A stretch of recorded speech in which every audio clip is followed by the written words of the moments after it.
Welcome to Matt Reviews Books. I am Matt, the most Matt. If you haven't been here before, I have books, and I'm going to talk about them. And they're older books. Who knows? Maybe they were bestsellers at one point, but not anymore. I hope that you would consider subscribing, liking, commenting. With that, we're moving on. Book 4. We are into Book 4.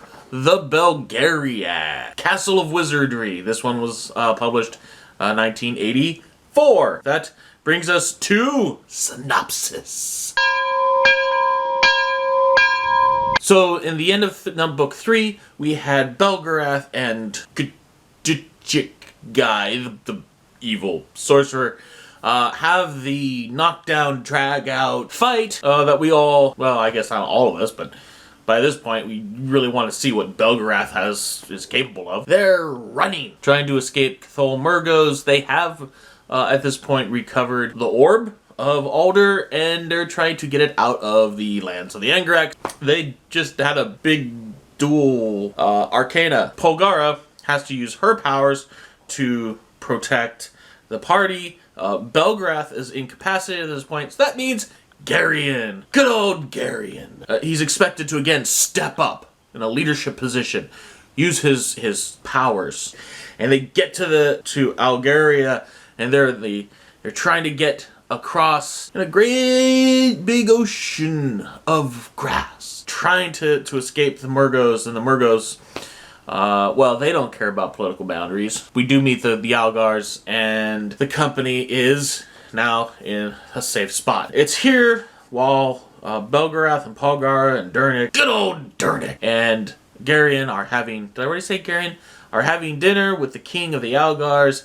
What happens? Belgarath has a seizure. It will actually have ramifications in how Garion and Polgara make decisions going forward. And then they move from Algaria. They're able to go to Riva. And in Riva, the Orb of Alder is in fact restored. And I don't know if it's necessarily surprising reveal, Garion is the rightful heir to the throne of Riva. And then he becomes king. It kind of deals with Garion, at this point, Belgarian, dealing with his new mundanity. I don't know if that's a word, but it's a word now. He's trying to learn how to be king, and then finds out that he's not really done. Belgarian, Silk, and Belgarath all go off to face Torak at the end of the book. There's no mystery at this point. We're going toward the denouement. First of all, Polgara is not happy, and you should read this just for the temper tantrum that she throws. Second of all, Sinidra steps up to act as de facto ruler, basically, of Riva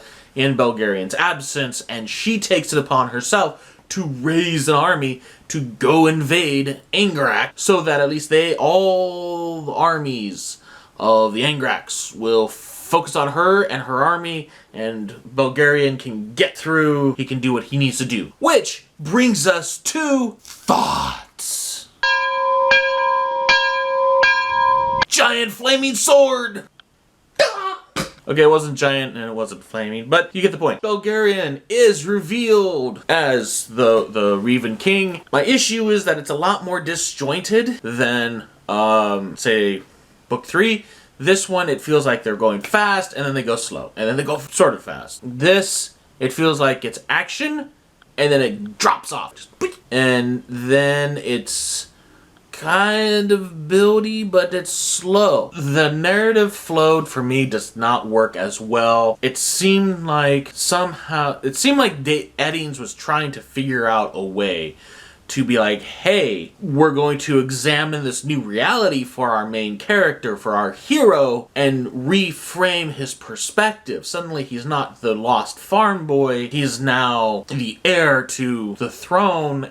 How does he deal with that? This one seems to have more narrative continuity issue. There's points in this where you actually start to see other aspects of the company of characters. Now they're sitting around, they're drinking ale, they're hanging out with their families. But you have to go through this transition, and Castle of Wizardry is that transition that goes from, where we see the burgeoning promise of Garion to, yeah, he's the Revan King. So, with that being said, go forth and read it. thanks for watching. I appreciate it.